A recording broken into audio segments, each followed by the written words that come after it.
nin qadwala iyo nin oday oo waaya araga laakiin fudud ayaa sheeka dhacday ninka qadwalaha marka dhulkan dhoobey waa magaalo ka qaadi jira qaadka dameer ku qaadi jira gaadiidkan muusan lahayn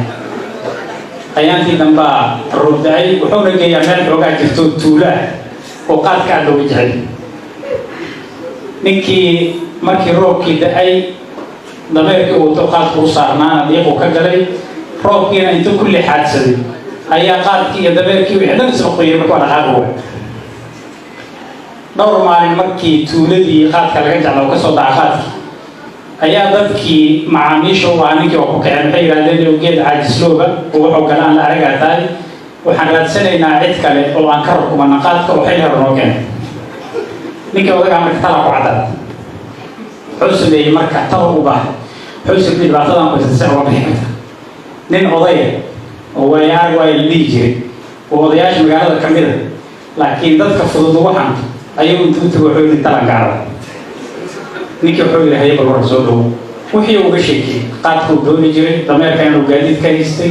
dhulku dhoobay inuu yahay dameerkii inuu deeqa ka galay qaadkii iyo dameerkii iskula qoyeen wixii dhan inay dhaqaaqi waaye nin wuxuu yidhi waa mahadsantahay taladaan ku haya waxay tahay basbaas baa qaadanaysaa buu dameerku markuu dhaqaaqi waayo dabada basbaaska baa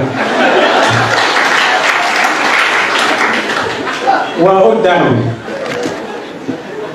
haddii adigu aad gaari weydana adiga ruuxaaga marsoo yiri labadiina waa soo ordaydin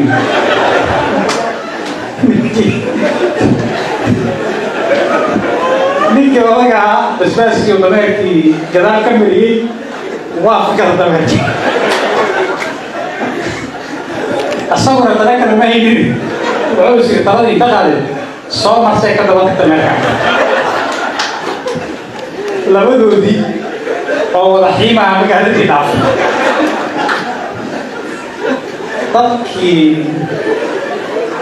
dadkii dhammaantood waa ka dhabayaan ruuxaaniga inkaara ugu dhacday say wuxuu jirtaa meeshaana wuxuu wadayay wixii waa la dhaaftay sidaan kala mahaan waa laga dhabayaan waa la gaari waayey ilaa waa nin mexnad ay haysatee asigii dameerkiisii xoogaagii yaraayo ka haray basbaaskiisa intuu soo tuuro dadkii oo wuxuu yidhi soo marsaday ka dabay maalinka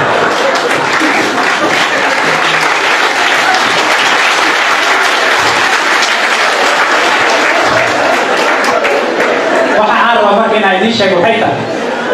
siyaasaddii oo basbaas dabada inta laga mariyay meel qaldan loo wadaan aragna intaas marka ka qayiin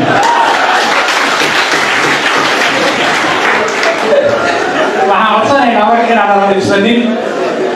waxaan waa siyaasad afartii sano meesha joogna waa nala naqdi jiray waxaa nagala sheegi jiray dad maana xiri jirin dad maana dili jirin hoteeladana kagu tagnaa shaaxa la cabi jiray waxaan waa siyaasad kuwii wax naga sheegaya haddeertaan hoteelada shaaxa ku wada cabnaa kuwa hadda maanta joogan haddii waqtigu ka dhammaado ama qolo kala bedelayda oo waxaa suuragal inay qolo kala timaado hadhowdii hoteelada la isugu imaanaya shaaxa lagu wada caba siyaasaddan marka waa lama kala xanaaqaan waa la isku imaanayaa baasha la isku dhibriyo